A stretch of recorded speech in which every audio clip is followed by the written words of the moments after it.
Parkview Lanes, the old 16-lane place off Route 19, with the flickering sign that's supposed to say bowl, but usually says ow. The carpet is full of little neon shapes that don't look like anything until you stare at them too long. The ceiling tiles are stained in the corners. People say the building smells like feet and spray cleaner and stale beer. They're right. I started this job because it was close to my apartment, and the manager, Faith, didn't mind that I didn't talk much. My work is simple.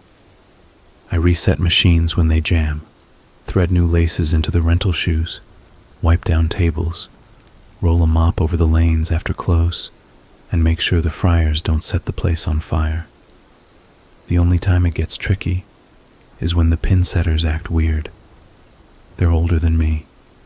Big metal beasts I can't see all at once, only in pieces. Belts, chains, ribs of framework. A mouth that swallows pins and coughs them back up one frame later. You spend enough time back there in the machinery, and you start to feel like a rat crawling a maze. There's a catwalk, and behind the masking units everything is narrow and oily and loud. The machines clang and cycle and rattle like someone is trapped inside. You get used to it. You have to. On a Tuesday in late autumn, a league night, a guy from lane 11 walked up to the counter to complain that the ball return wouldn't stop humming at him when no ball was in it. He was the kind of guy who looks red all the time, like he's offended by air. I followed him back and listened. The return motor purred, then hiccuped. When I reached over to flip the switch, it shuddered and spit out a stray house ball, a 12-pound blue one nobody had checked out. I caught it before it rolled off the rack. "Is this yours?" I asked the guy. "Nope." We all looked up at the rack. The spots for balls were full, yet the return had a mind to hand us one more. I put the ball aside and went back to my station. I meant to log it and forgot. We were slammed the next hour. The fryer timer screamed every other minute for wings. Someone spilled a pitcher at lane 5. 2 teenagers kept stepping past the foul line to throw trick shots, and I had to tell them to knock it off, and they laughed like I'd asked them to invent gravity. I noticed the blue ball again when I was closing, after the last league team had cashed out and the alley went quiet. It sat on the counter like a pet waiting to be picked up. It had no number stamped on it, and the finger holes looked oddly dark, like someone had burned matches in each one. I put it behind the counter with the lost and found trophies and lone shoes. Faith had left already. She trusted me to lock up. I liked the quiet. The whole place always felt bigger once everyone left, like the lanes stretched longer than the building could hold, like they might keep going if I walked down them far enough, past the pins and into the wall. The last thing on my list is to check the back. I walk the narrow aisle behind all 16 pin setters with a flashlight. The standard rule is, don't stick a hand where it doesn't belong. Keep your hair tied. Don't lean into moving parts.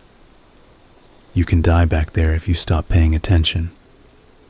Behind lane 11, the machine sat still, open-mouthed.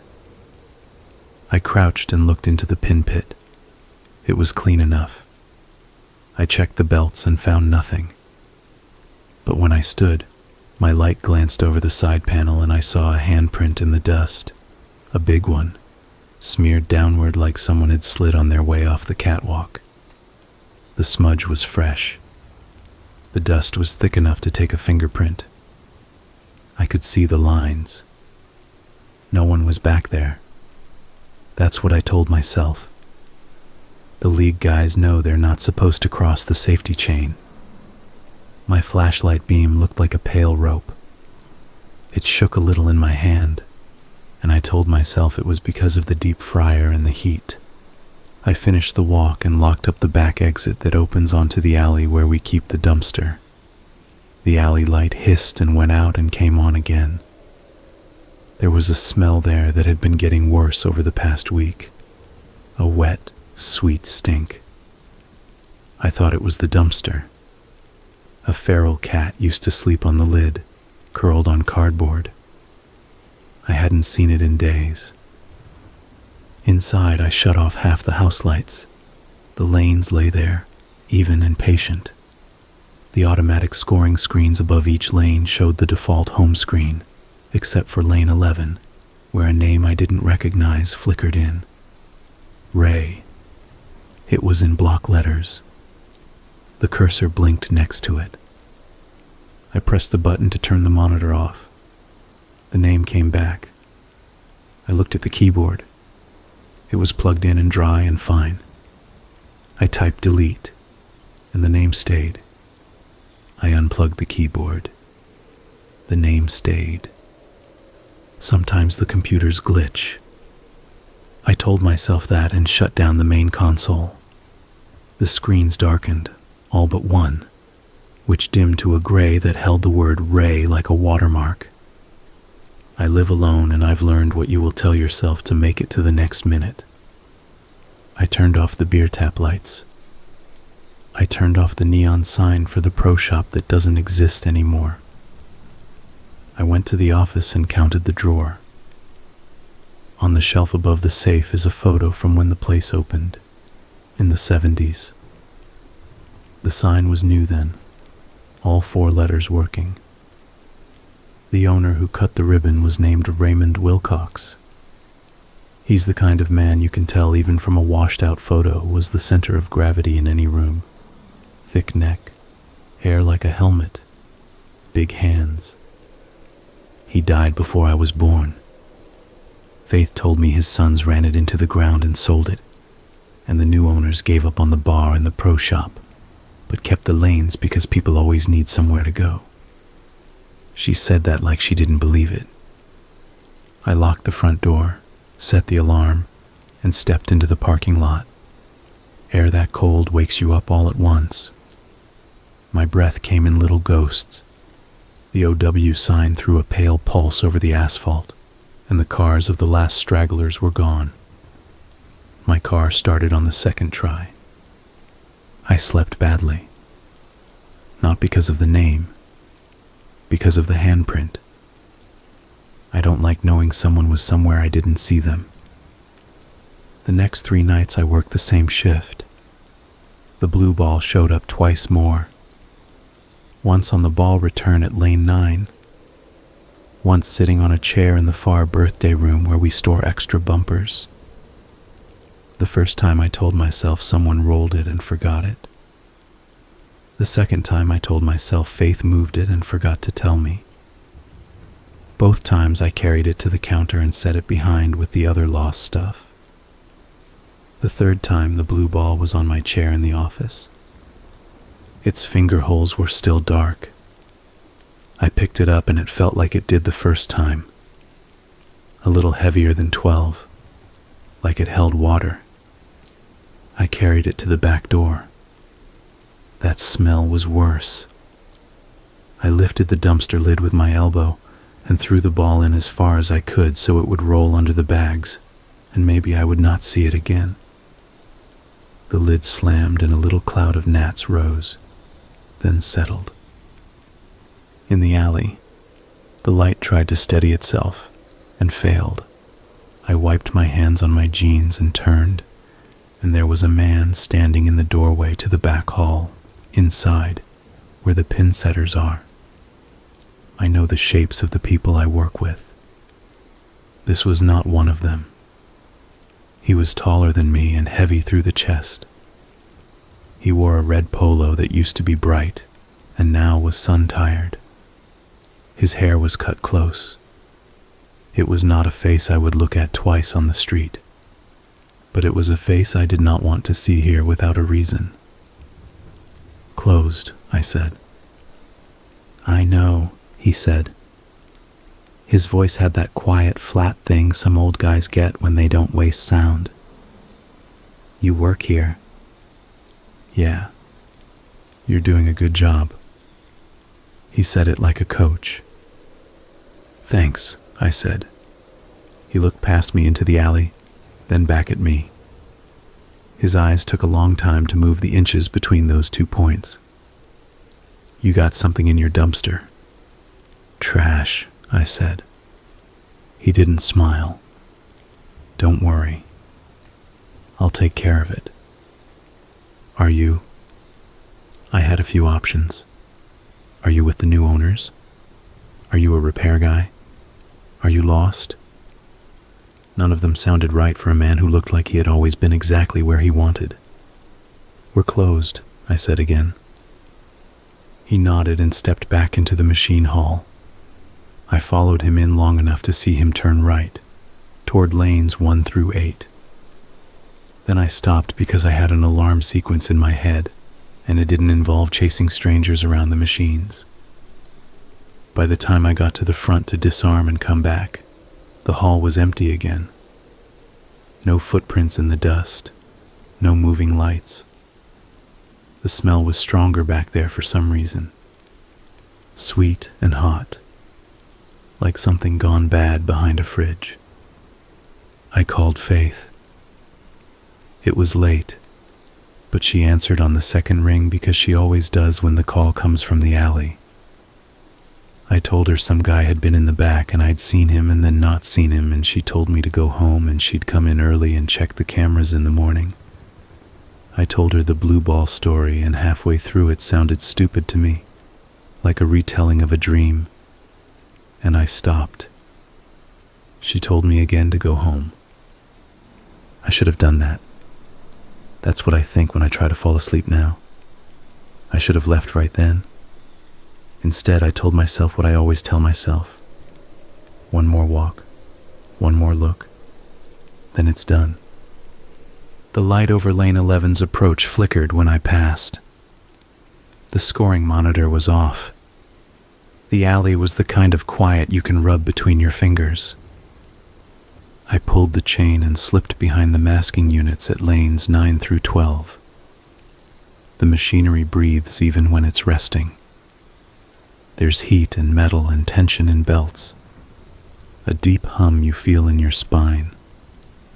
My flashlight showed me the same very long hallway it always does. The backs of the machines were a line of mouths. The catwalk was a thin strip of metal grated like a cheese grater to stop you from falling. I walked to lane 11 and leaned over the pin pit again. My light found a smear on the kickback panel that looks black until you tilt your head and it's red. It was not thick. It was a brush of a hand or a forearm. If it had been there before, I would have seen it. I tried to tell myself maybe someone got a nosebleed and touched the wrong place. That's how I think. I make a small story I can handle. On the floor behind the 10-pin corner sat the blue ball. I know what I said about throwing it in the dumpster. I know. It was right there, with a shine on it that didn't make sense in that light. I kept my light on it and moved down the catwalk. The ball return track is a tunnel that runs like a vein along the machines. You can follow it with a hand. The blue ball wasn't wet, but the rubber on the track had left a slick. I touched it and my fingers came back oily, like lane oil, the kind we put down every morning. I swallowed and stood and turned, and someone breathed right next to my ear. Not a whisper. Breath. Warm and real. I swung my light and caught a stripe of red polo and then a shoulder, and then the man from the doorway stepped back out of the beam as if he didn't mind light at all, only found it inconvenient. "You can't be back here," I said. My voice didn't sound like mine. "This is dangerous." He nodded, solemn, like I'd made a point he respected. "That's right. Who are you?" "You know who I am," he said. I don't. You do. You just don't know you know. It's fine. He pointed past me to the 7-pin corner on lane 11. You got a jam there. The machine was off. Nothing was cycling. We're closed, I said for the third time. You got a jam, he said. It's been there a while. You can smell it. He stepped forward like we were on the same team, and I stepped back because there wasn't enough room for both of us, and I didn't want to feel his shoulder against mine. He leaned into the 7-pin corner and reached in and did something I didn't see. Something that stuck his hand deeper in than I would. Something that slid under a plate I wouldn't move unless I'd shut down the breaker. The machine sighed, and the heavy bag of pins lifted and set, and then it did it again without power, and the sound it made was like a belt slipping over a wet wheel. He smiled into the machine guts, and I saw his teeth. They were normal, but there were too many of them. That's not true. There were just the right amount. My brain does that when it wants to say something feels wrong and can't say why. Then the machine pitched backward, which machines do not do, and I saw, because I couldn't help it, that the space beneath the pit conveyor was deeper than I knew. Not just a tray for a missed ball to fall into and shame itself. A space. A kind of well. All 16 lanes have one. You don't think about them because you don't look down there. But I looked, and my light reached. And in that well there were shoes. Not on feet, not lined in pairs. A heap of rental shoes, a pile so big it looked like a drift. Laces knotted and stiff, some with numbers painted over in white, some with numbers I knew, like 10 and 12 and 7. A few were still wet. That was where the smell came from. Not the shoes. What was under them? He looked at me like I'd just opened my eyes after a nap. People don't throw shoes away, he said. Not really. They drop them and they get swallowed. Everything gets swallowed if you wait. It's the only thing that would have made me move. A big pile like that means cleanup. I do clean up. I pulled the safety chain and swung into the pit with one leg, and then I heard a soft clack like a ball kissing the rack and the world tilted. I fell sideways onto the catwalk. My flashlight bounced and sputtered and spun, and in one of the strobing slices of light I saw past the shoes, and there they were. A lot. Bodies. Not bones. Not old. Bodies. Some piled, some arranged like a game nobody finished. The bowl of the pit is larger than I ever registered, and it was full. A face I could tell was a woman's because of a pierced eyebrow. The ring neatly set, her mouth open like she'd called a spare and didn't finish the sentence. A young guy with a sleeve tattoo that flowed down into the darkness, his knuckles scuffed. An old man with a navy jacket half-zipped. Many more, and the way you know it's a lot is you can't count them. Your mind slips off numbers and all you can say is a ton. The air had weight to it, like I was breathing what they had breathed out. I grabbed the grate and I heaved myself up because that is what a body does when it wants out.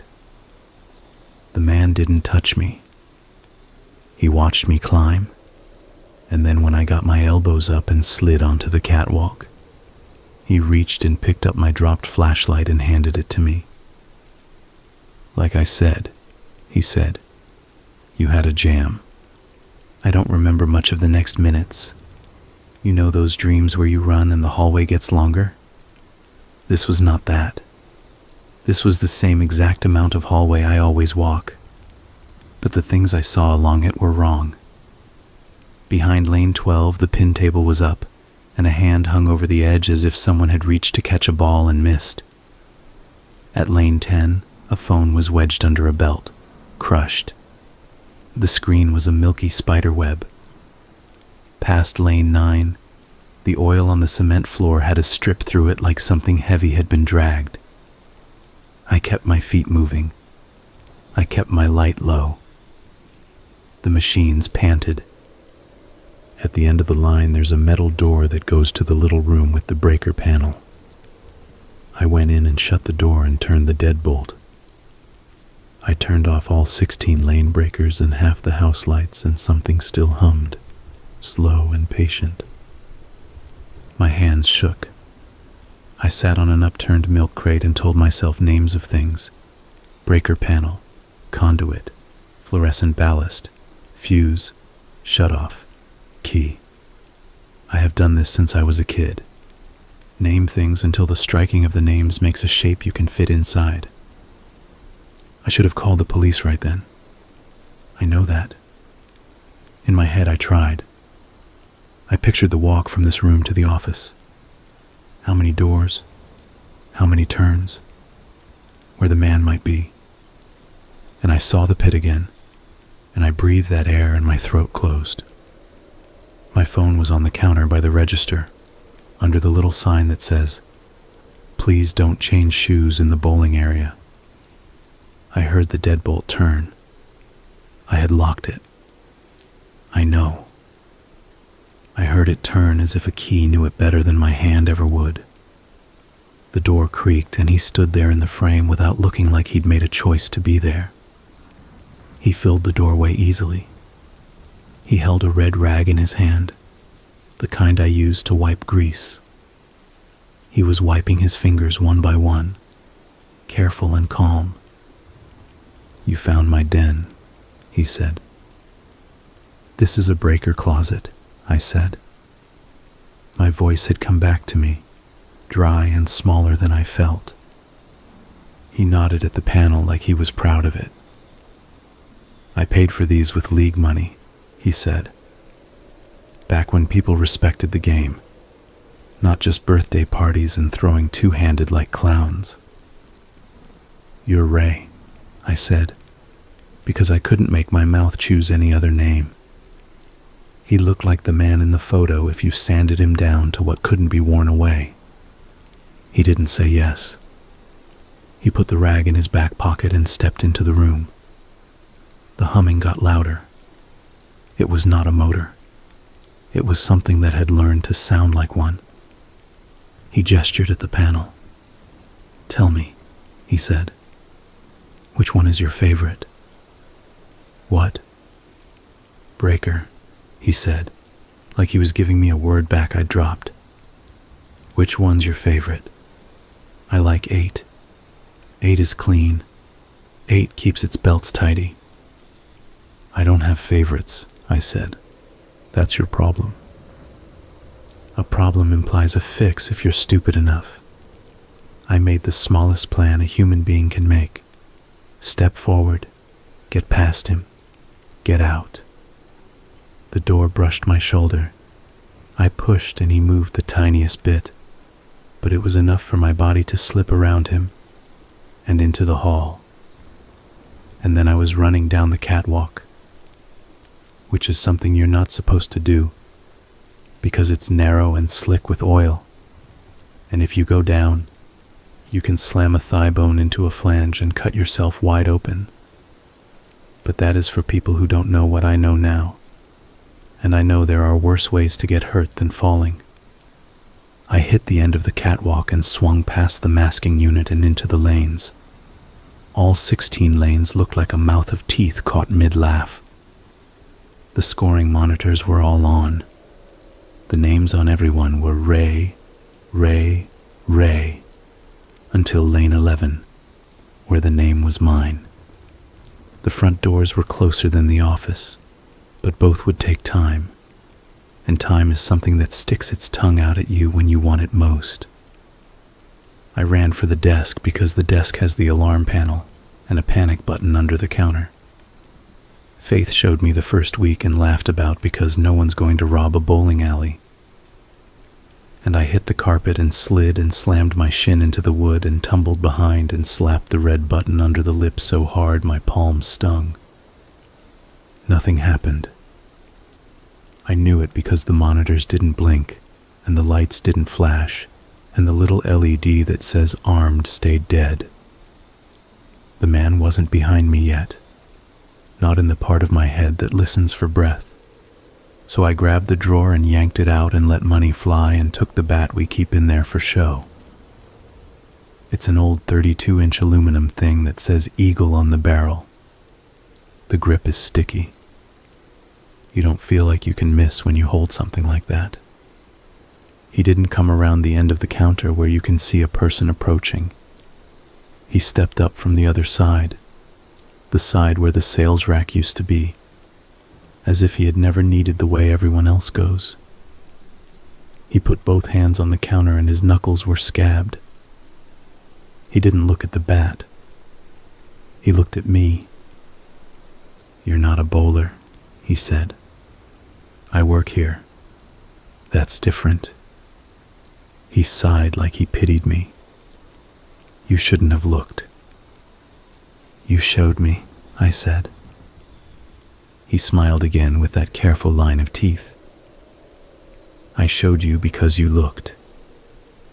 Sometimes you want to hear yourself say something brave, because then the world might match it. I raised the bat. It's heavy, but heavy is good when you mean it. I didn't swing. I couldn't. Not because I was scared. Because I didn't know where to aim. He was just a man. He was also everything that had ever rattled and hummed behind me when I cleaned a spill alone at midnight. He was how you stand when you own a place and you know it. "You want to see where the balls go," he said. "Everyone thinks they go around and come back up through the return like a magic trick. They do, most of the time. Sometimes they roll a little farther." He walked away, not fast, toward lane 11. He didn't look to see whether I followed. I didn't intend to follow. I did anyway, a few steps. Sometimes your feet go where your eyes are afraid to. He stepped onto the wood at the approach without bowling shoes. There is a sign that says, "Don't go onto the approach without bowling shoes," and it is there for safety and to keep the finish nice, but also because some rules feel like walls, and if you live inside a place long enough, you come to love its walls. He didn't care. His socks were gray at the bottoms. He walked up to the foul line and stood on it like a man at a curb waiting for a bus that will always stop for him. He looked at the pins. They were set, a nice fresh 10. He curled his finger, and the blue ball came up the return. It rose slow at first, and then with a little throat-clearing burst, it clunked into the rack. The finger holes were clean now. They looked deeper. "You threw that in the trash," he said, not turning. "Yeah." He picked it up and held it like a baby. I'm not making a point with that. It's just how his arms made a cradle. He rolled the ball on his palm, and his fingers went in the holes like they'd been cast for him. He took 2 steps, not the way you're taught, but the way men who've done something too long do it. No wasted motion, and he let the ball go. It crossed the oil pattern dead straight, like it didn't believe in hook. It hit first arrow and kept steady, and at the end it didn't snap. It let itself drift a hair into the pocket and drove into the pins, and they went down, not like a scatter, but like a shrug. A ball can't do that. A ball is dumb matter. But this one did. It rolled into the pit and didn't come back. The return hummed and was quiet. "Sometimes," he said, "they keep rolling." He turned then. He had something in his eyes I have seen in guys who get a perfect game. It's not joy. It's proof. They have made the world hold still for 12 throws, and that means it can be done. "I built this," he said. "Not the building. That's just a place. I built the lanes that reach back. I tend them. I keep them hungry so they behave. This is a place where kids have birthday parties, I said. It sounded thin. It can be two things. He walked toward me then, slow, palms open. I raised the bat. He kept coming. I swung. It hit his shoulder, hard enough to vibrate my elbows. He made a small sound, not pain, annoyance. He reached with the same hand and took the bat, and it was like a father taking a dangerous toy from a child. He put it down on the scoring table and patted it. If you can't pick a favorite breaker, he said, pick a favorite lane. He looked up at the numbers painted over the approaches. I used to like 8. She's clean.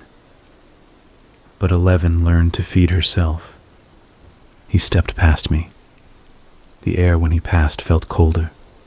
I turned and he was halfway down the lanes already, stepping into the mouth of the machines, the place I had just climbed out of. He didn't look back. That's important for me, that he didn't make sure I watched. He assumed it. He was right. My hands felt like they belonged to someone else. I looked at the phone on the counter. I could call. I could say the words and an operator would send a car.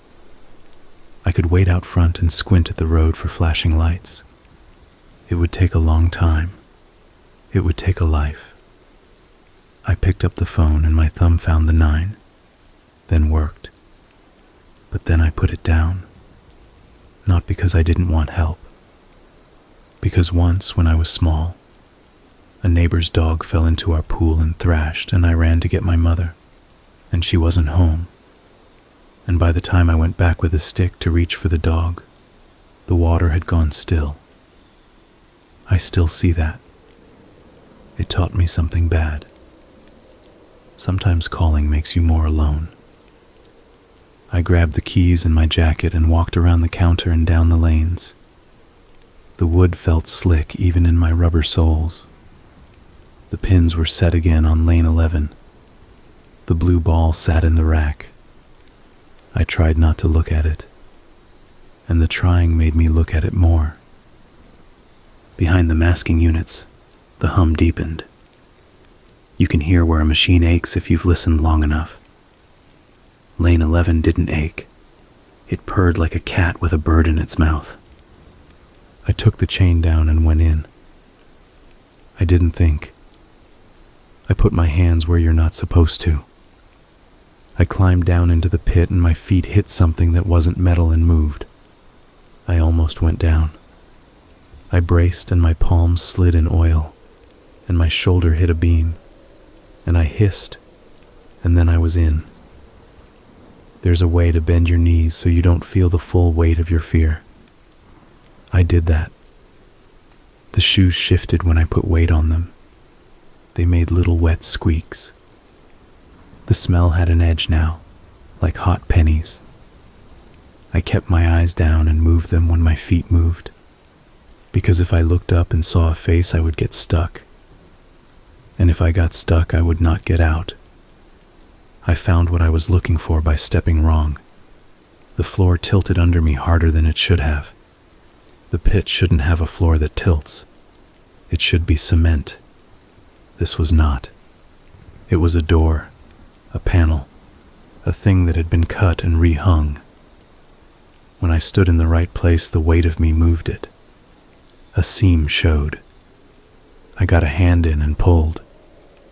There was a space under the pit, a deeper space, not part of the schematic that had been taped to the breaker room wall since I started.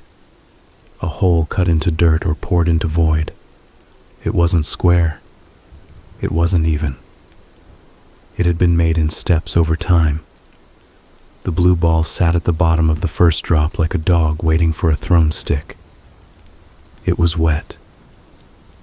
I felt him behind me then, the way you feel someone at a urinal next to you. Not with your skin, with the part that hates being watched. You don't need to go down there, he said. It almost sounded kind. "I need to know," I said. "You do," he said. "That's what I like about you. You need to know." He squatted easily on the pit edge. He looked younger from that angle. His knees didn't pop like mine. Most don't. Most can't. They look past and let it turn into a story they can tell about a smell in the alley and a ball that always came back. But not you. He reached down and stroked the blue ball with 2 fingers like it was an animal.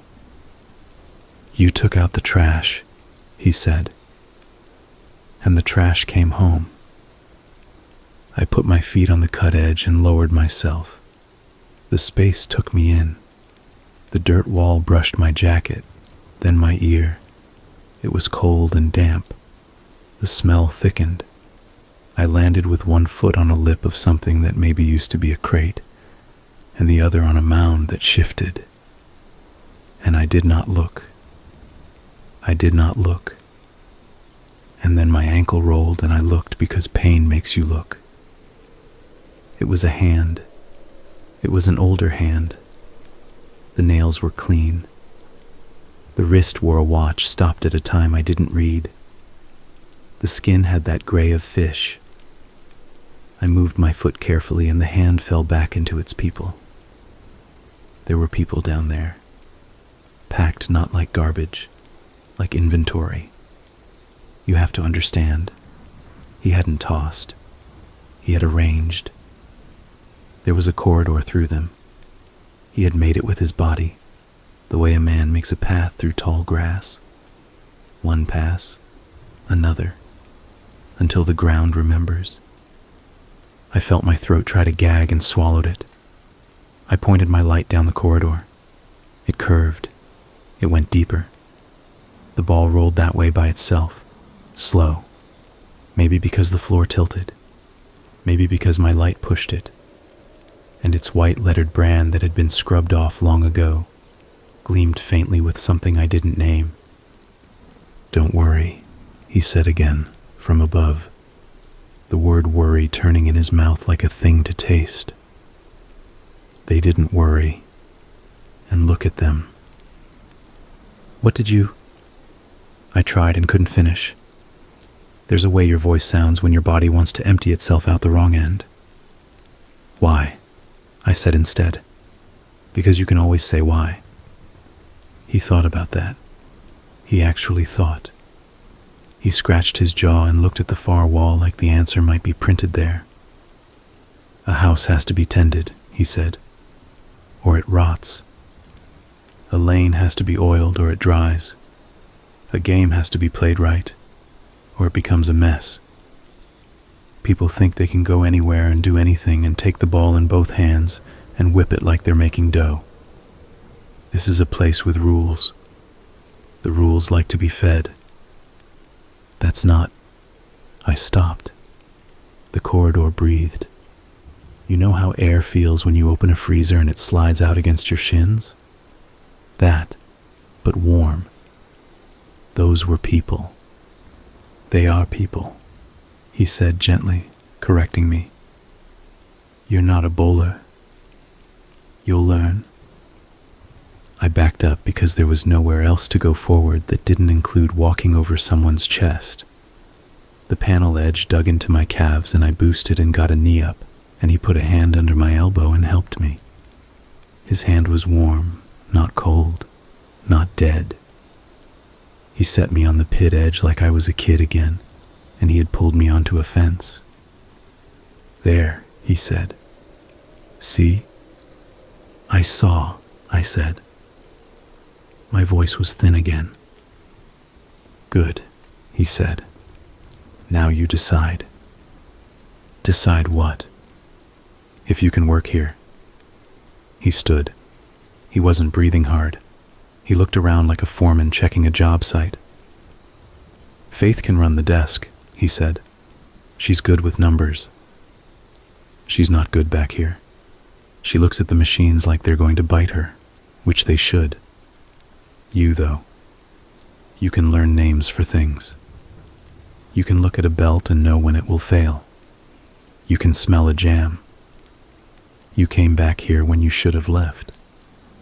I should have called the police, I said. You can still do that, he said. I sat there and waited for the part of him that was a threat to show me its teeth. It didn't. He didn't push me. He didn't block the way. He didn't show me a knife. He offered me a job I already had with more truth in it. The worst thing he did was make me know. The scoring monitor still showed my name on lane 11. That bothered me in a way I don't have a word for. I stood and shook out my hands. Oil had crawled into the lines of my fingers. I wiped them on my jacket and left streaks like a mechanic's.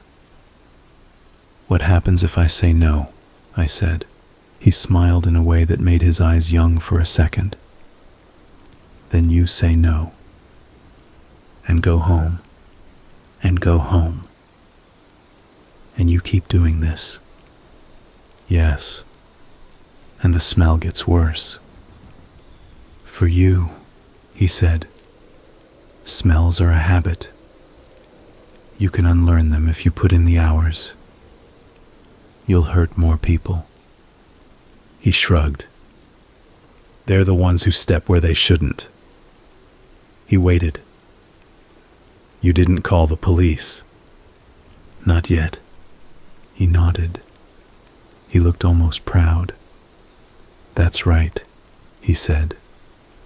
Not yet. I don't remember walking out of the back. I don't remember putting the chain up or hitting the switch to the house lights. I remember the way the front door glass reflected me like a fisheye, short and wide, with my jacket dirty and my hair too flat. I remember the cold outside like a mouth rinsing me. I remember the dumpster lid rising in the corner of my eye, and the cat, not dead after all, slipping out from behind it with a mangy little hop. It paused and lifted its face, and in its eyes I saw 2 tiny lanes of light. In my car I sat with the engine off and listened to the sound of the OW sign buzzing and my own breath catching like an old engine. My phone was in my pocket. I held it. I put it in the cup holder. I picked it up again. My thumb hovered over the keypad. I didn't call. I watched my breath bloom inside the car and fade. When you don't decide, the world decides for you. That night, I let the world decide. The next day, Faith texted me before my shift. Weird smell in back? LOL. I typed back, yeah, I'll check it. I thought about adding, don't come in early, or bring someone, or I quit. I sent nothing else. At the alley, she had already propped the back door open with a bowling pin to air it out. The health inspector had come by in the morning and frowned, but marked us down fine because he likes Faith. Kids swarmed lanes 1 through 4 with bumpers up, and their moms ordered fries and someone spilled a Sprite. Can you take a look at 11? Faith said. It keeps resetting weird. Sure, I said. I took the chain down and went behind the masking units and ran a hand along the ball track and felt for vibration. Lane 11 hummed a steady hum. My flashlight beam jumped at the edges, not because my hand shook, but because the light itself stuttered. I stood at the pit and looked down into the panel I could feel with my feet last night even with my eyes shut, and I put my hand on it like a person at a grave. And I said a name in my head I hadn't said out loud before then. Ray. It fit. It did not fix anything, but it fit. I pulled a rag from my back pocket and wiped a smear off the kickback panel. It came away in a streak of brown. I folded the rag and did it again. I tightened a bolt that didn't need tightening. I replaced a lamp on the manager's office list like a good employee. I stood in the hum and listened to it detail itself. How Lane 11's belt had a thin click once every 9 seconds, and Lane 10's cooling fan scraped, and Lane 9 held its breath too long after a reset like a swimmer pushing under. I walked the line and then I walked it again. And when a ball got stuck at lane 3, I pulled it back with the hook and handed it to a kid and said, "Try again." And he did, and it guttered, and he didn't care, because the point was the try. At break, I ate a chicken strip in the office and looked up at the photo of Ray with his big hands holding big scissors, and I said, out loud, "I know." No one heard me. The fryer roared. The TV in the bar without a bartender showed a game no one watched. That night, after close, I took the blue ball from where it waited on the counter, and I set it on lane 11's rack. I took my shoes off and put on rentals that fit badly because my feet are narrow. I stood at the approach. The wood felt like a friend's back.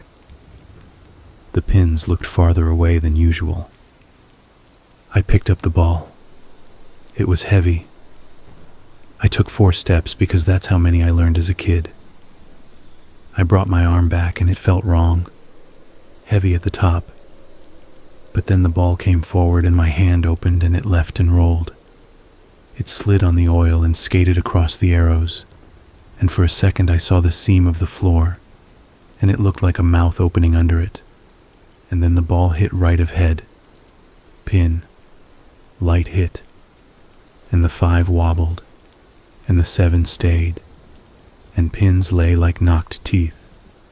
And it didn't matter because the ball kept rolling. It fell into the pit and didn't return. The hum deepened once, like a sigh.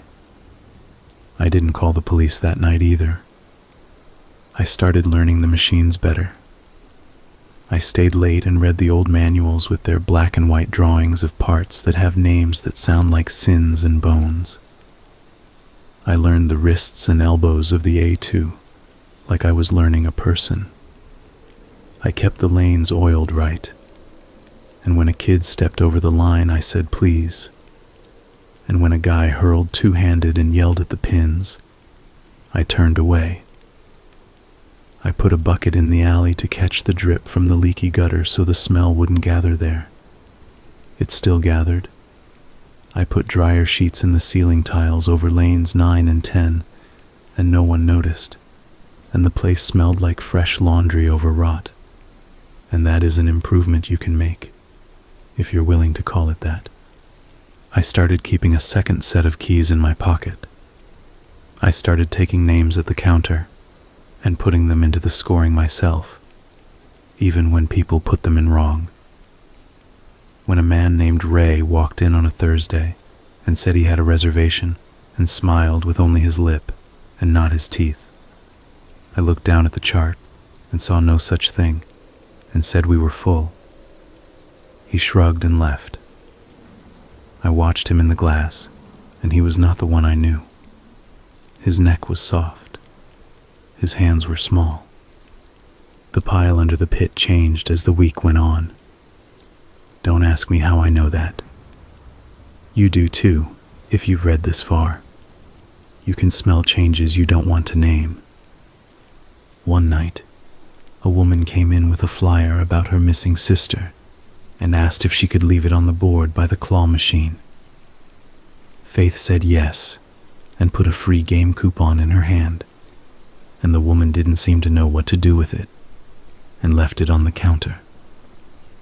I took the flyer into the office and looked at the photo, and the sister's eyebrows were threaded neat and black, and she had the kind of smile you give a stranger to put them at ease. I went into the back and down into the pit and stood at the panel and put my hand on it, and I did not open it. I am not a hero. I am not the opposite of that either. I am a person who works here.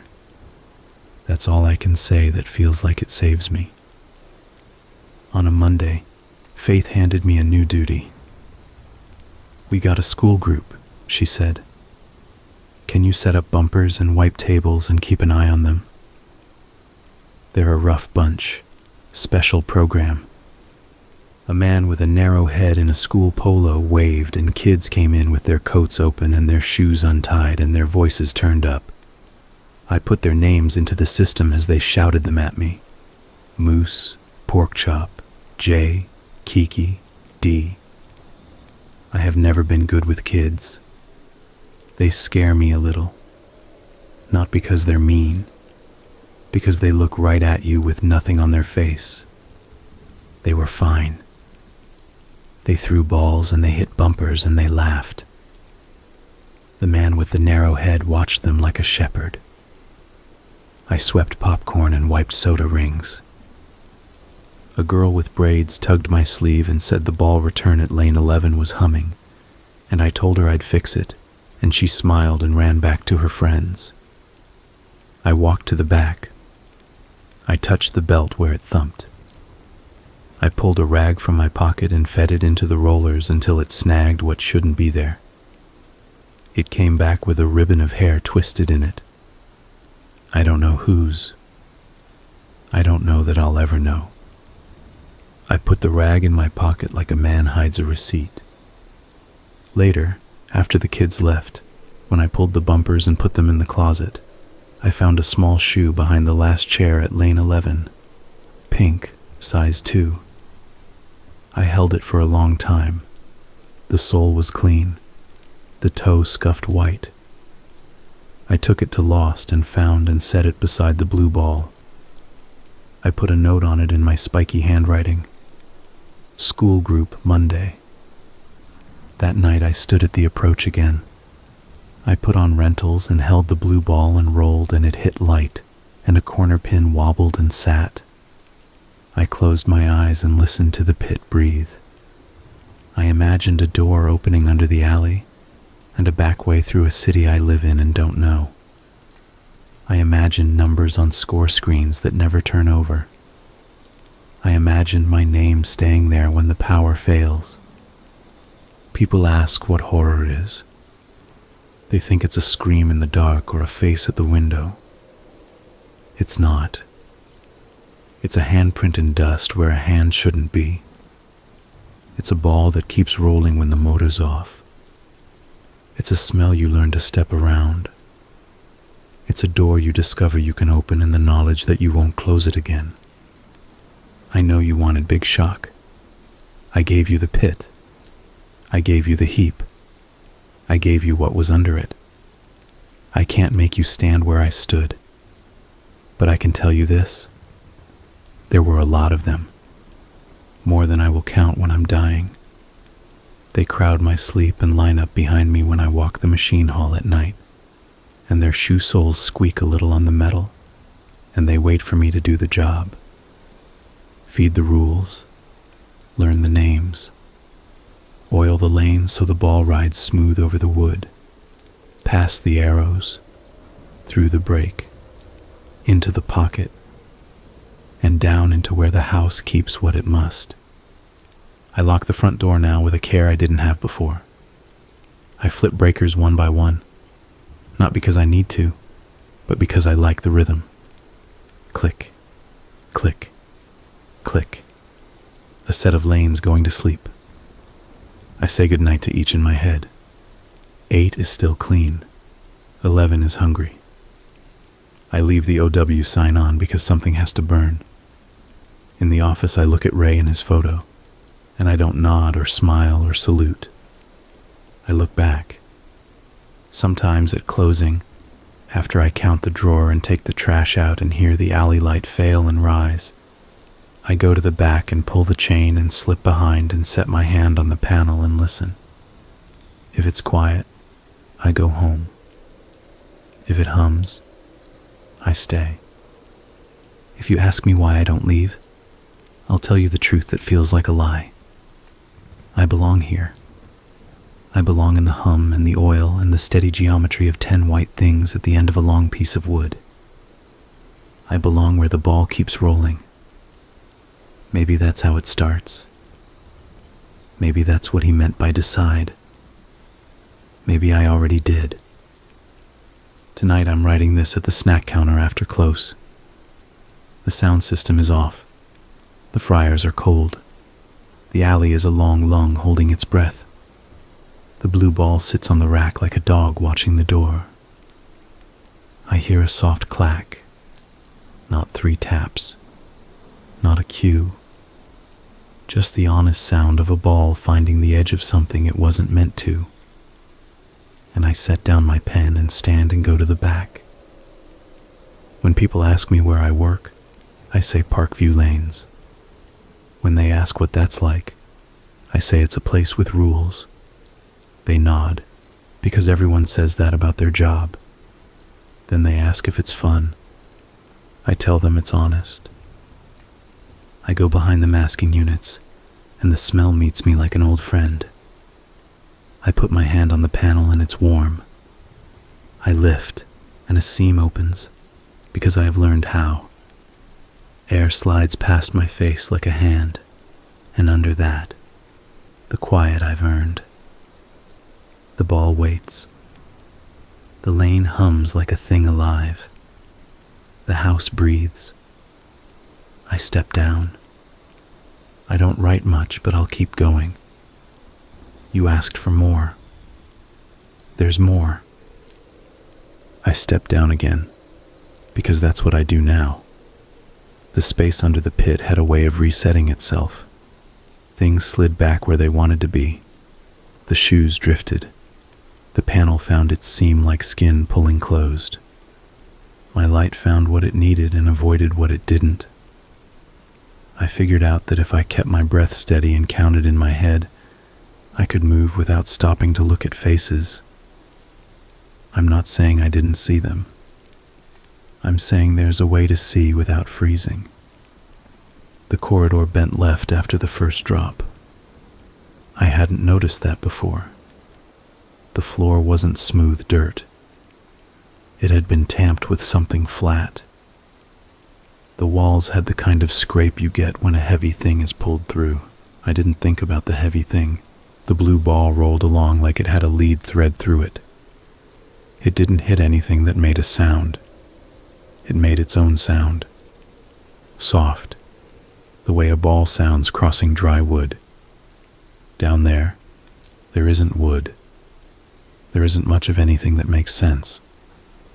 About 10 feet in, the corridor opened into a pocket. That's the word that came to me. Not a room. A pocket. The roof was lower. I had to hunch. The ball stopped at the edge of a slab. It wasn't cement. It wasn't wood. It might have been a door once. Someone had set it across a drop like a bridge. On the far side of the slab was air. A lot of it. My light hit nothing for a breath and then a wall way out. I don't know how far. Far enough to feel it. He was above me.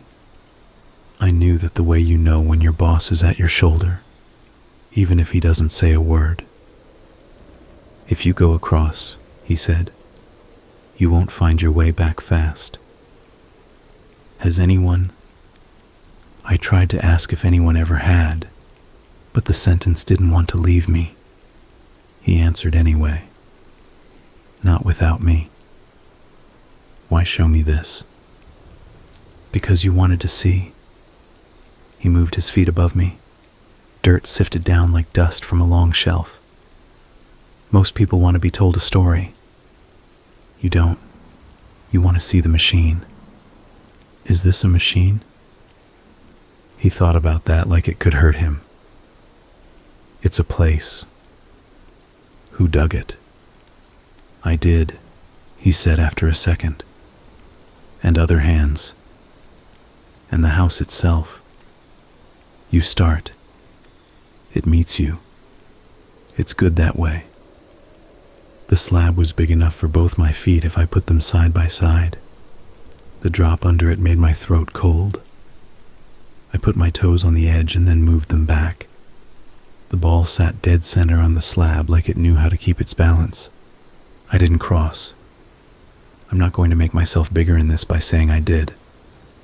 I squatted and put my palm on the slab and counted to 10 and stood and went back the way I came. He didn't say good choice. He didn't say coward. He let me go. When I pulled myself up into the pit, I had dirt on my face. He wiped at my cheek with his thumb like an uncle might, like the gesture was from a life he'd had once when he could stand in daylight. I flinched and he let his hand fall. "You don't have to go alone," he said. "Not next time." "I'm not going back," I said. He didn't laugh. He looked past me into the panel and did a small private nod. "Okay," he said. After that night, I walked different. You don't look at the world from the top after you've been in its basement. You feel the floor like a lid. Faith noticed I was quiet. Quieter, I mean. She pushed a coffee at me and asked if I was sick. I said I was fine. She told me about her niece and her niece's new boyfriend who wore a chain and had a car that rattled even when it idled. People tell you things so life feels normal across a counter. I nodded and said that sounded fine. She didn't press. She's kind in a hands-off way that I like. On a Friday, 3 guys came in wearing work boots and shirts with their company names stitched on the chest. They'd put in a week on a roof somewhere and they wanted beer. Faith poured. I put them on lane 8, because 8 treats me right when I need a favor, and I pay it back. One of them walked funny, like his back hurt. He took 2 steps with each throw like he'd learned in a garage. He kept stepping over the line. I told him twice to be careful. He looked at the floor like it had made a point he didn't like but couldn't argue with. He said sorry and meant it, and then did it again anyway because habits are deep. He slipped on the 3rd frame and fell hard. His shoulder hit the wood. His head hit the lane. He sat up and rubbed it, and laughed, and his friends laughed. And I stood there with my hands on the rental rack, because I could see his skull in my head, split neat as a ceiling tile. It wasn't. He stood. He threw again. He got 8. His friends cheered like that fixed it. When they left, I went behind the masking unit at 8 and looked under the pit. Nothing new. A few lost pins with scuffs. A house ball wedged in a place it shouldn't be. I pulled it free. I put my hand on the cement to feel if it had a seam. It didn't. Not there. Lane 11 had a seam. The others had starts. That's the word I found a week later when I couldn't sleep and went in on my day off and walked the line with a flashlight and a coffee and a sadness I couldn't name. There were thin spots under 6 and 9 and a heavier thump under 14 if you stomped. You don't stomp back there. I did once, then looked at the dark and said sorry. If you work in a place long enough, you see its patterns. It isn't just people's routines. It's the timing of deliveries, the way the lights fail in a certain order, the way the soda gun loses pressure every other Thursday. I made a list in the office on the back of a paper placemat I took from a stack we don't use anymore. The list was for me. I wrote down the lanes and what they felt like. I didn't write what was under 11. I didn't need to. I taped the list under the keyboard. No one looked there but me. 2 things with the police, since you're going to ask. The first was small. A cruiser rolled through the lot one night just as we locked up. The 2 officers in it were young in that way where their bodies haven't caught up to the job. They waved. Faith waved. One of them asked if we'd seen a blue Civic with a broken taillight, and we said no. He asked if we were staying safe, and Faith said always, and I nodded. They drove off. I watched their taillights in the reflection of the glass doors. They looked like 2 pins on fire. The second thing happened a week after the school group. 2 detectives, not uniforms, came in at noon. They didn't make a show of it. They ordered coffee and looked at the lanes like regular people. Then they came to the counter and one showed a badge clipped to a belt that had seen years. They wanted to look at the cameras. Faith took them to the office. I stayed out front, wiping. I didn't ask him to. I didn't tell him not to. He stood near the soda machine, hands behind his back, and watched the bar TV with the sound off, like a man in a doctor's waiting room watching a weather map. He didn't look nervous. He didn't look anything. After about 10 minutes, Faith called me in.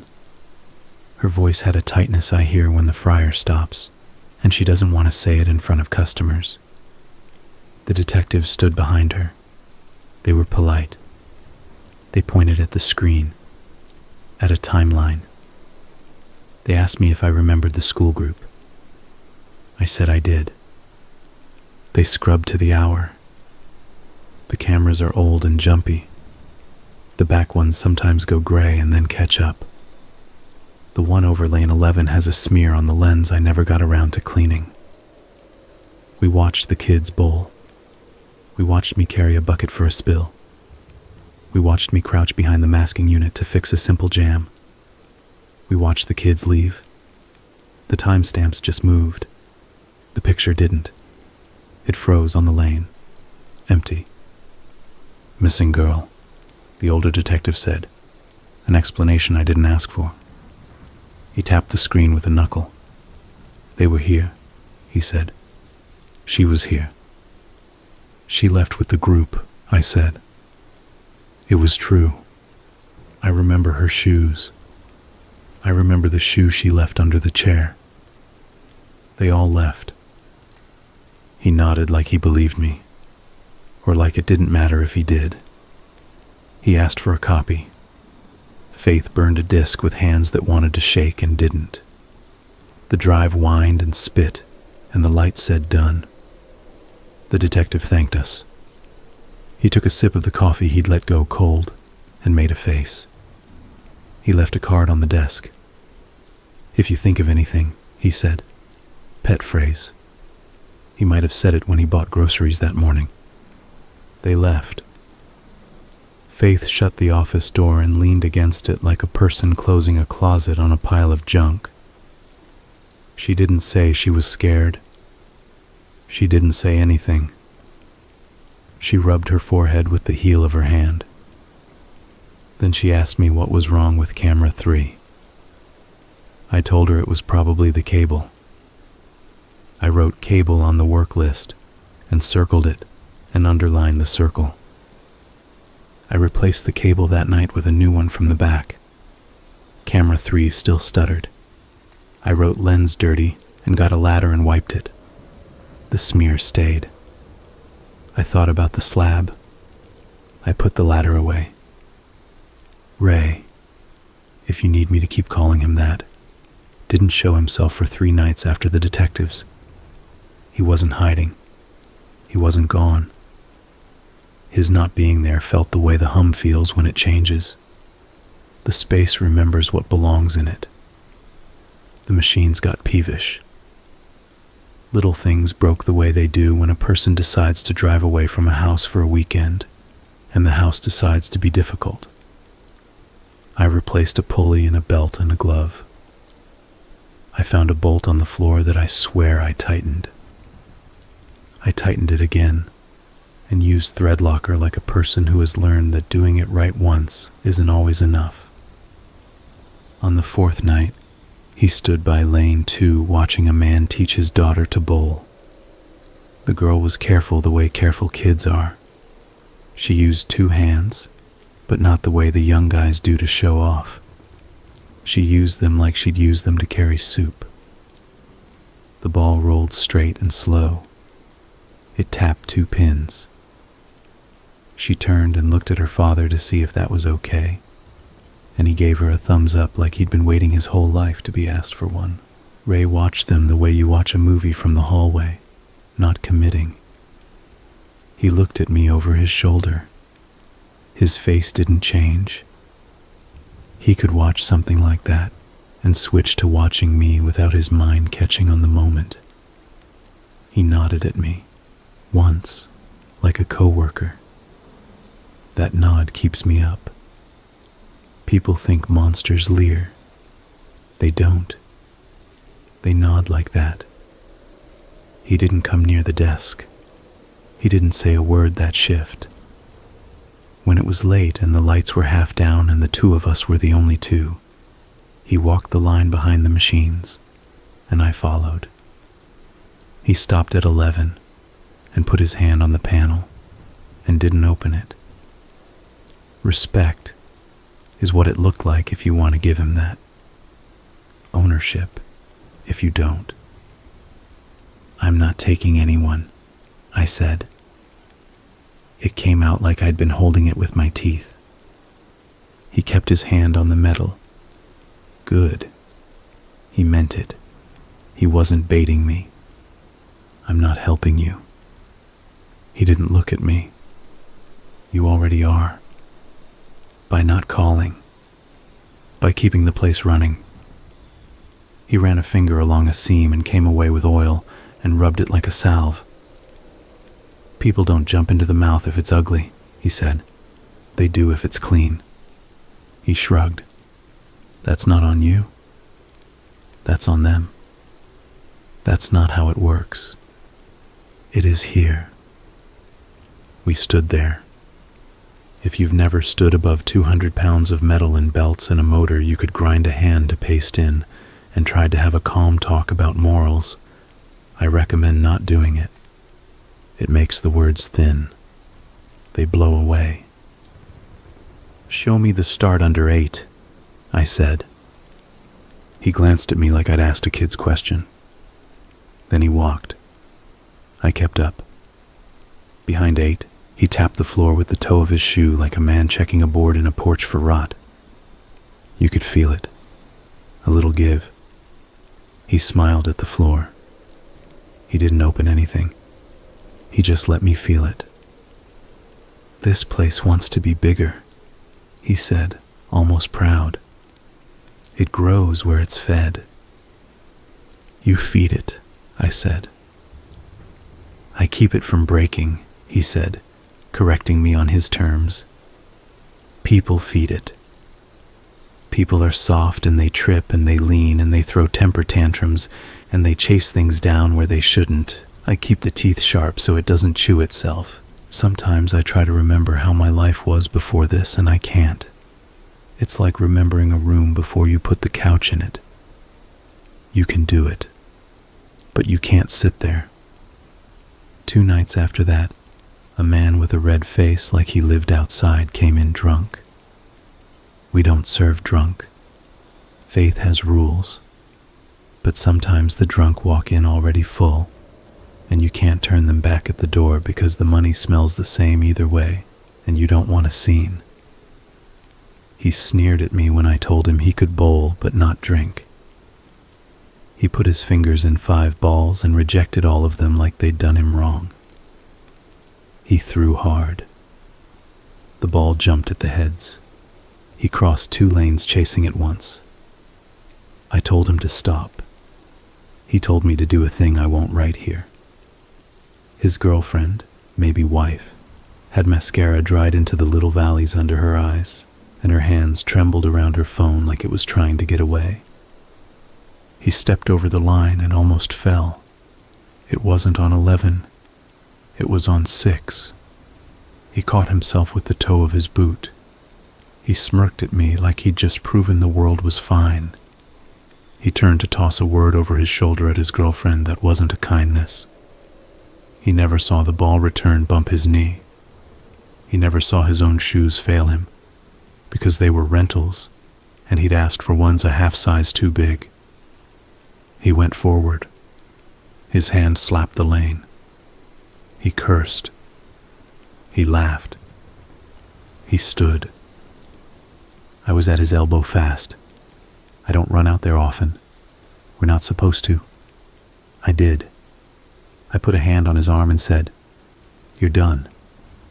I didn't look at the slit along lane 6 where the wood meets the masking unit and the dark is. I looked at him. I held his eyes with mine like a rope. "Get off me," he said. He jerked his arm and he could have thrown me. He didn't. He looked down to see what had touched him. Sometimes a person's body listens when their mind won't. He saw my hand, and something in his face changed. He wasn't scared. He registered that another person had a hand on him, and it was a hand that wasn't going to let go if he decided to be an asshole. Sometimes that's enough. He pulled his arm back slow. He nodded once like a man doing math. He said, "We're done," to his girlfriend. He walked out. His girlfriend looked at me like she wanted to thank me and say sorry and scream all at once and did none of it. She followed him. When I went behind the masking unit at 6 later, the thin spot felt thinner. You can say I'm making that up. It's okay. I know what I feel under my feet. I didn't sleep that night. I lay in bed and looked at the ceiling and thought about the slab over the drop and how far down the air went and how long it would take for heat from my hands on a blue ball to leave it and whether heat does that down there or if it keeps itself. The next morning on my way in, I stopped at the hardware store 2 blocks over where the guy behind the counter wears a faded orange hunting cap every day of the year. I bought bolts. I bought a metal bar. I bought a lock that looked stupid next to the idea of what I was doing, and a hasp to hold it anyway. I bought a tube of adhesive that guarantees things that glue can't actually guarantee. The receipt said 63 something. I folded it small and pushed it deep into my pocket like a talisman. I went in early. Faith hadn't arrived. The night guy, who only does 2 shifts a week and never looks you in the eye long enough for you to know their color, was mopping the bar. He nodded. I nodded back and went to the back and took down the chain. I set the bar and the hasp and the bolts on the catwalk and squatted at the pit and opened the panel. It opened easy now when my hands were on it. I set my jaw and held it and drilled through metal and through the lip where it met the frame. Slow, so the bit didn't bind. I measured distances with my hand and the span of my fingers. I set the hasp in the bar in a way that made sense. Even. Centered. I ran the bolts through and backed them with nuts and tightened until my forearm burned. Then I set the lock. It clicked the way locks click in movies. It felt like nothing at all against what I knew, and I did it anyway. Then I did 2 more. I set them staggered, in case someone smart tried to pry on one side. I stood back. The panel sat shut with metal holding it. The seam was still a seam. The blue ball did not spin. The air did not change in a way I could smell. The hum, though, the hum of the machine behind the hum that belongs to the motors. I felt that lean its forehead against the door. "You're going to break your back doing the wrong kind of work," he said from the aisle behind me. I didn't startle. Some parts of you get past that. I didn't look at him either. I checked my bolts by hand again. "I locked a door," I said. He walked up and put his hand on the bar. He didn't pull. He just felt it. "I can climb a fence," he said. "I can go around. I can show you a trick with a hinge that would make you throw up." "I know," I said. "This is for me." He let the bar go. He nodded like I'd said something fine. "Will it help you sleep?" he asked. "I don't know." "It won't." He wasn't mocking me. He just knew. He bent then and put his ear to the panel like a doctor listening to a chest and smiled small. "It's loud today," he said. "I like it when it's loud. Means the day will be busy." "It's Sunday," I said. "Sundays are slow." "Church," Families at home. People get quiet. I like Sundays. He straightened. For you, he said. He left. He didn't try the locks. He didn't show me the hinge trick that would make me throw up. He walked down the catwalk and went behind 12, and I lost him the way you lose someone in a crowd when they know exactly how to move. That afternoon, slow or not, 3 open lanes turned into a pop-up birthday party for a guy turning 30 and trying to make it a thing. They brought a sheet cake that said DADBODCHAMP in blue letters. They wore hats. They hooted. They were fine. I put them on lanes 3, 4, and 5 because it kept them out of the middle where the hum gets into you if you're not careful. A woman came in alone and stood by the rental rack looking at the wall of balls like a person trying to choose a color of paint by staring and hoping one will shout. I asked her if she wanted help. She said she was waiting for someone and she didn't sound sure about that. I said okay. She ordered a Sprite and sat. She looked at her phone. She didn't look up when the door opened again. The man who came in had a haircut that cost more than my shoes and teeth the color of the lane oil. He smiled too much. He said something to her like she owed him a reason. She stood and they argued in clean voices, the kind you use when you don't want to scare the people around you. They went to lane 10. I watched them because I watch everything now. Not to feed the place, to starve it. He bowled angry. She bowled careful and bad. He laughed. She laughed with him because doing anything else makes a scene, and no one wants to be the person in a scene unless they need attention more than blood in their veins. The ball return at 10 stuck on a house ball. It spitted halfway and then let it fall back. I went to the back. I took the chain down. I stepped in. I reached into the return and found the wedge and cleared it. The ball rolled forward. I straightened and felt it. That step in the hum where the world reconsiders itself. I looked at the panel. The locks looked stupid and bright. I checked them because my hands wanted to be doing something they could hold. And then I stood and listened. The voice came from the front. Not words. The tone that goes up when a laugh drops and a cry starts. I went fast. Faith met me halfway. 10, she said. Her eyes were steady. She's good like that. I rounded the masking unit. He was on the approach.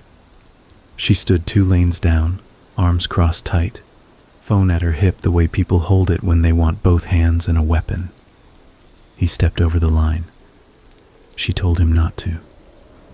He looked at her like she'd told him not to breathe.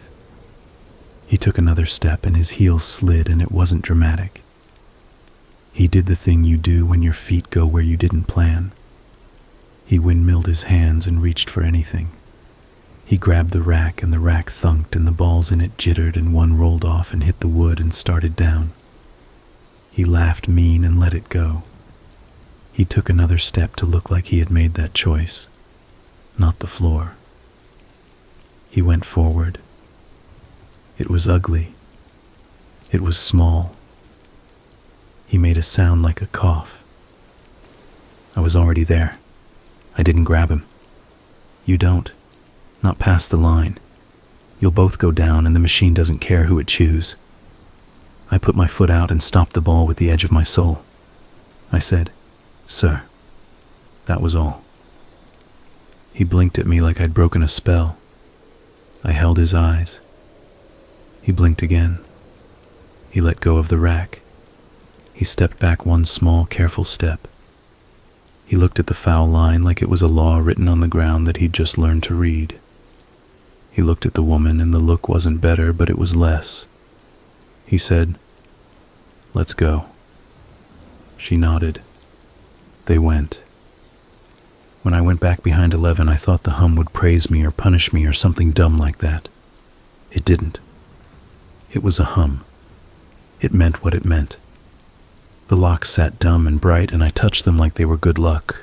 That night, he waited for me on the catwalk at 11, sitting with his legs hanging over the pit like a kid on a dock.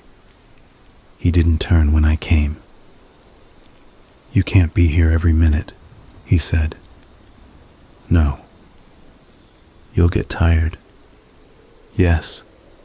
You'll miss one." "I know." He nodded like we were planning a schedule. "It will take them anyway," he said. "Even if you're here. You'll stop one and then you'll think you changed something. You didn't. The place will take what it needs. I locked your door. It isn't my door. Whose is it?" He tapped his chest. "Mine," he said, then tapped the machine with the back of his knuckles. "And you've got one now too, whether you like it." He stood. He was heavier than me, but he stood easy. He stepped close. Not a threat, a presence. "You keep acting like I'm the only thing you have to worry about. You're enough." He grinned, small. "You think this ends with me? I don't think it ends. That's better." He took the keys to the locks from my pocket without me noticing him do it. He didn't open the locks. He weighed the keys like coins and put them back. "It will find another place if it has to," he said. "You can set 100 locks. You can pour cement in here like a grave. The mouth will move. The house is older than me. I just keep it honest." "Do you sleep?" I asked. He blinked at me like I'd asked if he wore shoes. "Sometimes." "Where?" "Here. On the catwalk." He looked at the machines with something like pride. "Where else?" And then, because I am a person and I wanted a lever, I asked, "What would make you leave?" He didn't look offended. He looked puzzled. He rubbed the top rail with the heel of his hand and stared at the streak his skin made in dust. "Leave where?" he asked. "Here." Where else would I go? I thought of the slab and the drop and the air that didn't end, and I didn't say anything. He patted the rail like it had answered. "That's right." I started going to the alley on my days off. I told myself it was to fix camera 3, and I did try. But I also walked. I watched. I stood behind 11 with my hand on the lock like it was a dog's head. I know how that sounds. You didn't ask for poetry. I'm not giving you poetry. I'm telling you exactly what I do. One afternoon I came in, and there was a smell I hadn't smelled before. Cleaner, and something under it that wasn't rot. It had edge to it, like old pennies under lemon. I followed it, and it led me behind 13 and 14 to the far wall, where the cinder block has a line of spalls from when someone once drove a dolly too wide and scraped it. The smell came through mortar. I looked down and saw a dark line at the floor that could have been oil. It wasn't. It was wet in a way that wasn't mechanical. I put my hand flat on the wall. It was cool. It hummed. All of it hums. This hum had an extra thread. He spoke behind me like he'd been there an hour. "It's looking." "For what?" "For a way." "A way where?"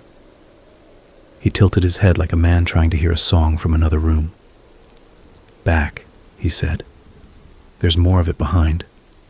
When this place was a store, before it was this, they dug a trench to lay something and filled it badly. It remembers.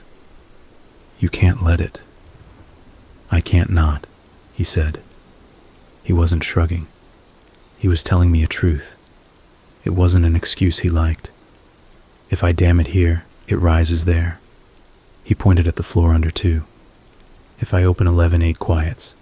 If I lock 11, 14 knocks. Listen. I did. He was right. Lane 14 had a small knock like a spoon under a sheet. I put that on my list. 14 knocks. I circled it. I drew a line to the wall. Sometimes I think about calling in a crew and jackhammering the whole back half of the building out and pouring a slab 2 feet thick and setting steel like I was making a bridge. I could. People build things. People stop rivers. People move towns. Then I picture it and I know what he'd do. He'd stand there and watch and nod, and when the crew left and the slab cured and the lights came back on, the hum would still be there. Patient. Proud. The way a cat looks after you shut a door it used to go through, and it stares at you until you open another. You asked for shock. You already got it. The pile. The corridor. The drop. Here's a different kind. The kind that doesn't come in a flash.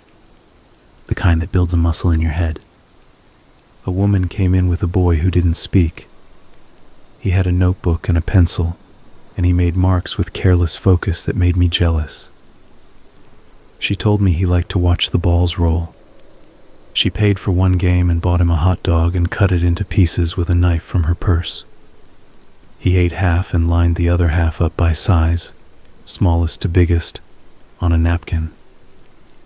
He laughed once, one pure bark, when he got a pin that made a pleasant shape.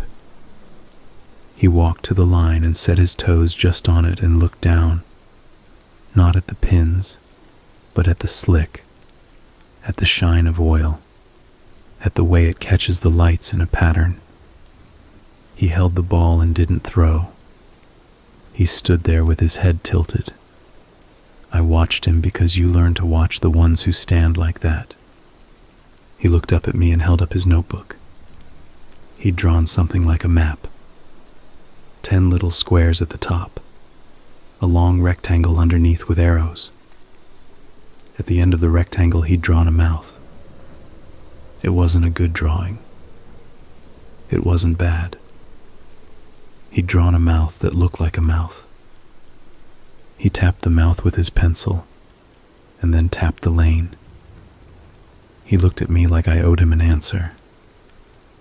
I nodded. I don't know what else to do sometimes. He smiled once. He set the ball down. He walked to his mother. He showed her the drawing. She tucked it into her purse like it was a bill. They finished the game and left. After they were gone, I went into the office and stood and looked at the photo of Ray, and then at the clock, and then at the door. I didn't go to the pit. I sat on the floor by the safe and put my head on my knees like a child for 2 minutes. And then I got up and I put the drawer in the safe and I marked the book, and I took the trash out, and I came back and locked the door and set the alarm and drove home with the radio off and my hands tight. When there's a thunderstorm, you can feel the alley get tense. The sound echoes between the lanes and the roof. The machines try to keep time with the sky and fail and get mad. The pins take strikes louder. The smell rises. The worst of it was a night in July when the air pressed down like a hand. The power cut in and out twice. The front desk computer rebooted, and the little spinning hourglass made Faith sigh in a way I hear when she gets a tax form in the mail. We had 3 lanes full. I thought about closing early. I didn't. You don't do that unless you want to start a fight with the weather and the people who think they paid to beat it. A bolt hit near the lot, and the lights dimmed and came right back. Everyone laughed because that's what you do. The next roll after that on 11, the ball didn't come back. The return hummed and waited and hummed and waited, and I walked toward it at a normal pace, and the humming sounded like a throat clearing. I reached to flip the switch. The blue ball rose. It had been under the counter. It had been in the office. It had been wherever I hadn't put it last. It rose like a thing in a magic trick, slow at first and then neat, and clunked into the rack. A man on 12 said, "Hey, cool." And I said, "Yep," and moved my hand away from the switch and put it on the ball like you put your hand on a hot stove to prove to yourself it will burn you the same way every time. "Stormy nights are lively," he said from behind me, voice light like he had a joke about it he didn't need to tell. "I locked the panel," I said. He nodded. "It's smarter than you give it credit for." "I gave it a lot," I said. "You gave me a lot," he said. He didn't mean it like a threat. He meant it like thanks. It landed wrong in my head anyway.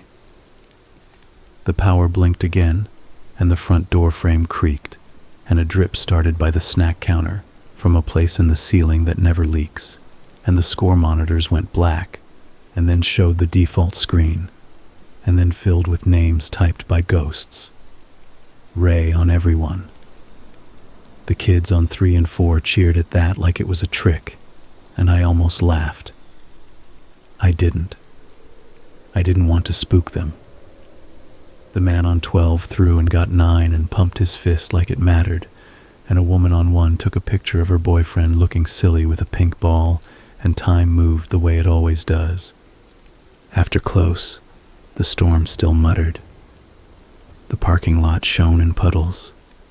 The OW sign went out and on and out again like it was sighing. I walked the back. The locks were wet. Don't ask me how locks inside got wet. Don't ask me anything you can't stand the answer to. Water beads on metal is beautiful if you don't know too much about why it's there. I wiped them. I checked them. I slept on the bench in the ball drill room for an hour. He walked by once and didn't say anything. I woke because the hum leaned closer and said my name the way a mother says it to a kid looking at traffic. I got up. August came, and with it a cosmic bowling night the new owner pushed on us because some rep told him teenagers want UV lights and cheap fog. We found the fog machine in a closet next to a box of napkins from before I started. It worked. The place filled with a sweet fake smell that tried to lay over everything. The lanes glowed like bones. The pins lit like they were where ghosts live. The kids had fun. They put white shirts on to glow and they laughed when their teeth lit. I kept a hand on the desk and the other on my list. The fog pooled back by the machines. It spilled down. It went places air doesn't go when it's honest. Behind 11, it slid into the seam and didn't come back out. I stood there and watched it. It was a trick any gym teacher could show a class. Where does the fog go? It goes down if you let it. It goes where there's a place to hold it. A boy ran past me on the catwalk to get a ball that his friend insisted had rolled back there. I grabbed his shirt and stopped him and said, "No." "Soft." He said, "Sorry," and meant it. He had a face that looked like he'd be 30 before he figured out he could say no to something bigger than him. He went back. I sanded the edge of my fear down with work. I wiped the oil drip on 9. I set a cone where the carpet had a wrinkle someone could trip on. I did the small things you can do when you can't fix the big. Faith called in sick one afternoon. She never does. She texted me a photo of a thermometer like she had to prove it. I covered the shift. By 10, my brain hurt. By midnight, the alley had a head cold of sounds and slicks. At 1, a guy who knew me from high school came in with a woman who might have been his wife, might have been someone else. He acted like we were best friends. We weren't. He told her I used to be quiet. I still am. He told her I once broke my thumb punching a locker in 8th grade. That is true. He laughed like it meant something, She smiled the way you smile when a man is laughing and you're deciding what kind of man. They took lane 11 because it was open. I tried to put them on 15. He wanted 11 because 11 was dead center, like that mattered. I moved them to 15 anyway with a light voice. He made a face like it was a power struggle he lost, and that made him small. He walked to 15 like he'd let me win, and he was being fair. He threw hard. He hit thin. He turned his head and looked at me to see if I'd seen. I looked away. He laughed at himself. He tried to fix it. She threw like someone careful and proud of being careful. She got 7 and smiled like she'd found a fold in a map that gets you somewhere fast. She stepped over the line because careful people assume rules are for other people. And I said careful. And she stepped back and said sorry. And meant it. And didn't step back. They left before close. He said, "We should get a beer sometime." And I said, "Sure." And we both knew we wouldn't. At close, I turned off the fog and turned on the harsh lights that show the gum under tables and the scuffs on the doors. I walked the back. I opened the panel. Yes, with the locks. I have a key. I told you that part. I flipped them open and I lifted and the seam gave like a lip.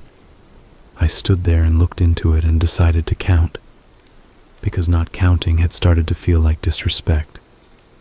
I counted faces, not numbers. I counted marks on skin and the shade of hair that was left, and a bracelet on a wrist with beads spelling out a name I didn't say, and I counted a jacket with a tear and a tattoo of a snake that looked bored.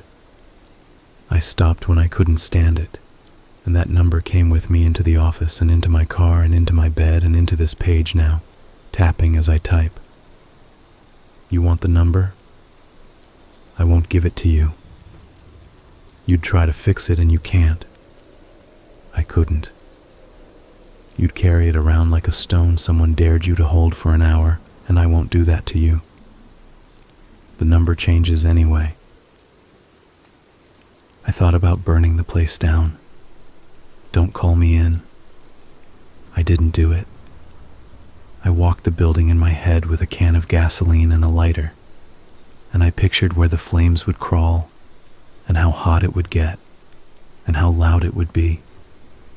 And I pictured the drop under 11, and the slab in the deeper air, and the way heat goes to air and follows it.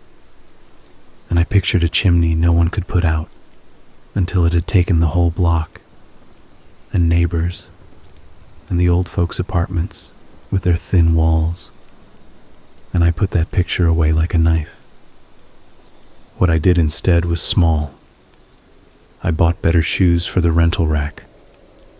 I threw out the ones with bad soles, even when they still had life left, because I don't want that kind of life. I stopped kids when they ran. I moved people away from 11 with a joke that didn't sound like a warning. I kept the floor dry. I told the night guy to stay out front, and he did.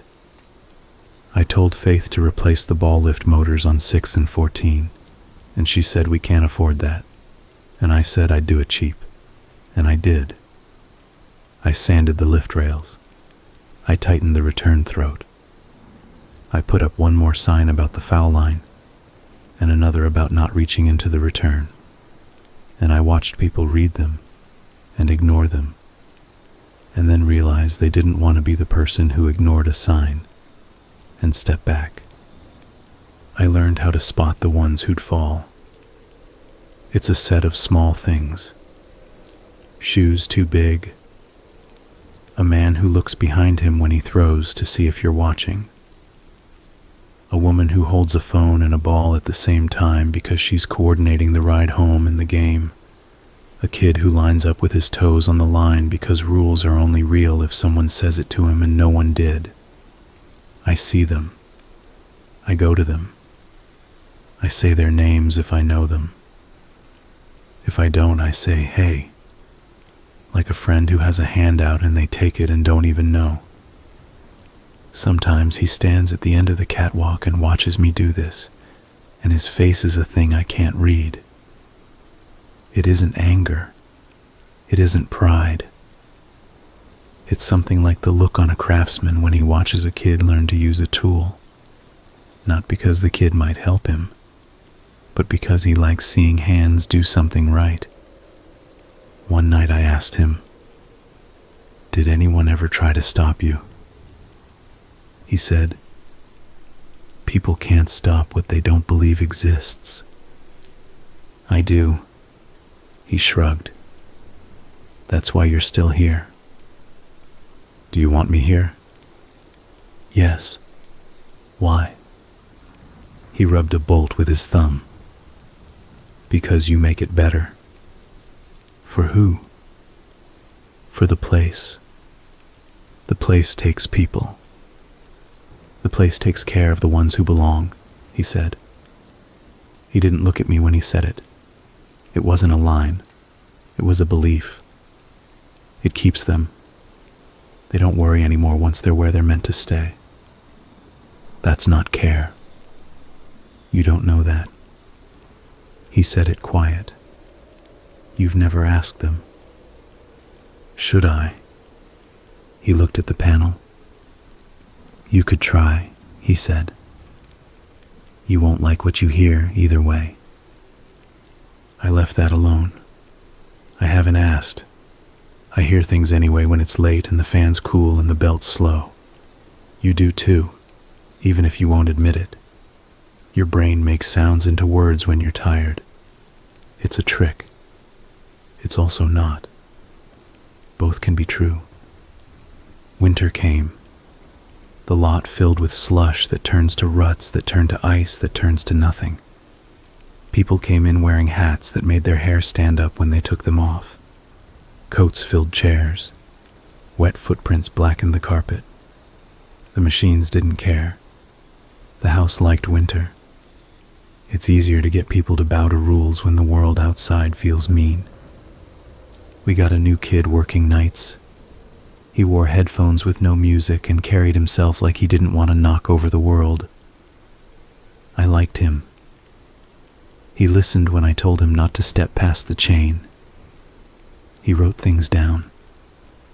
He didn't ask why the list under the keyboard looked like the rant of a person losing it. He saw me standing at the catwalk staring at a lock, and he didn't ask why. He brought a flashlight to work that didn't blink. He set it on the counter between us one night like a gift. I took it like one. He lasted a month. He called in and said he needed to take a different job because his mother needed him at night. That might have been true. It might have been the smell that isn't a smell but a weight on your head that tells you the floor remembers you. I told him to call me if he ever needed a reference. He said thanks in a voice that had a hole in it, and hung up, and I never saw him again. He didn't die. He just made a choice I haven't. Sometimes I write my name on lane 8, sometimes on 11. I do it when no one's around.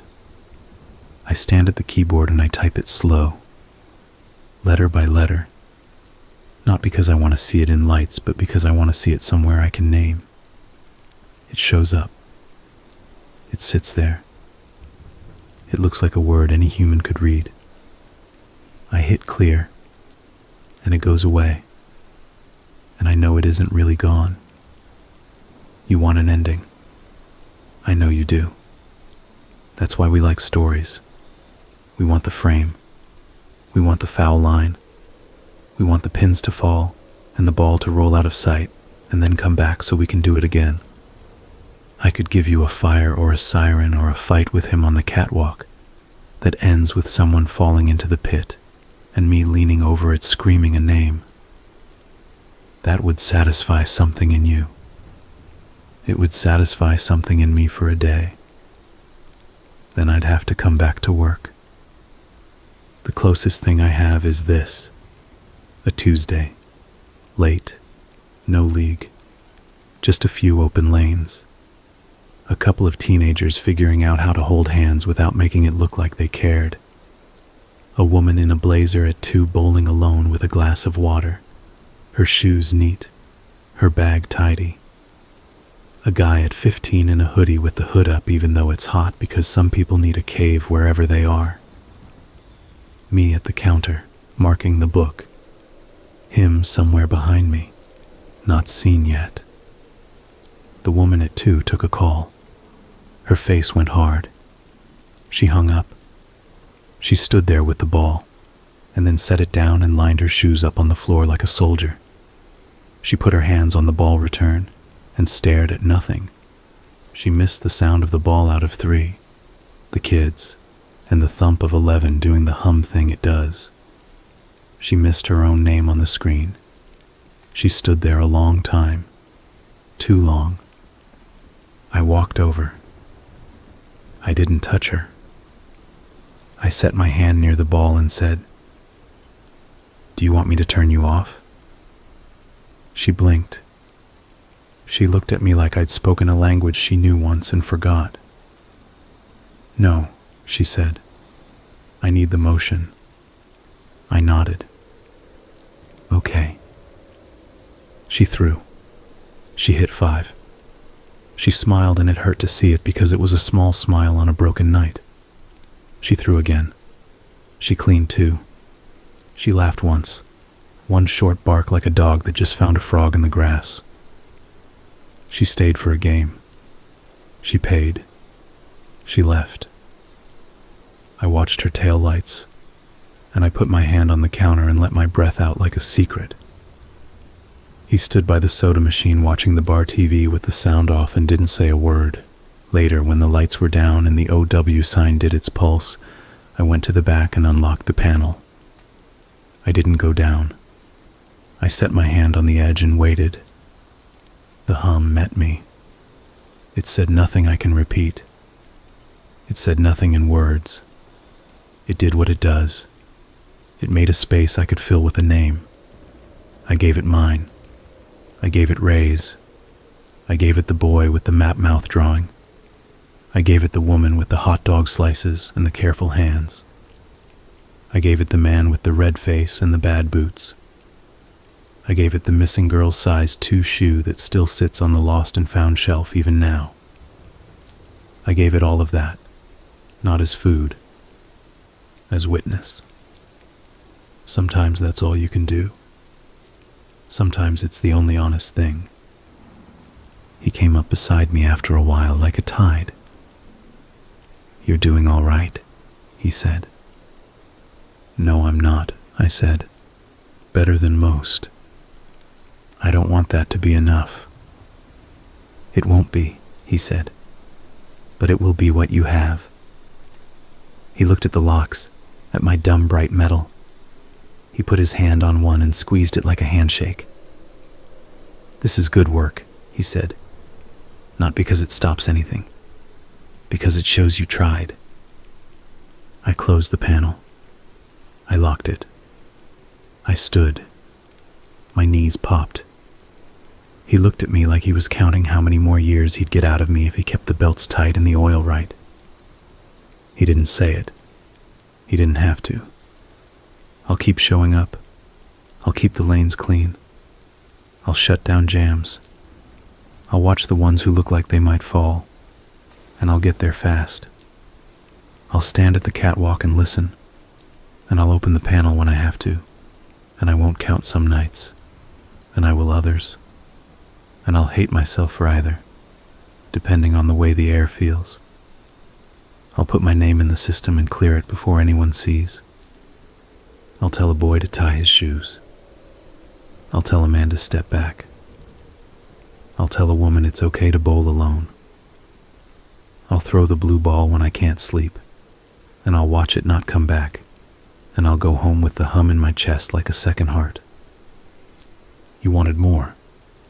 That's what more looks like. Not a scream. Not a monster with a knife. A place that breathes. A man who tends it because he knows how. Another man. Me, who didn't know and does now. If you come in, I'll hand you a pair of shoes that fit. I'll put you on 8 if I can. I'll keep you off 11 without making you feel small. I'll spray the soles when you bring the shoes back, because that's the rule and I like rules. I'll wipe the counter and hit the breaker and turn the sign off and listen. I'm listening now. The house is quiet. For the moment. For a moment is what I have. That and work. That and names. That and a set of keys that don't open the thing I most want to close. I'll be here when it needs me. I wish that sounded less like love. It isn't. Not exactly. It's more like a lane. Long, smooth, simple, and carrying you toward the thing that waits, whether you look or not.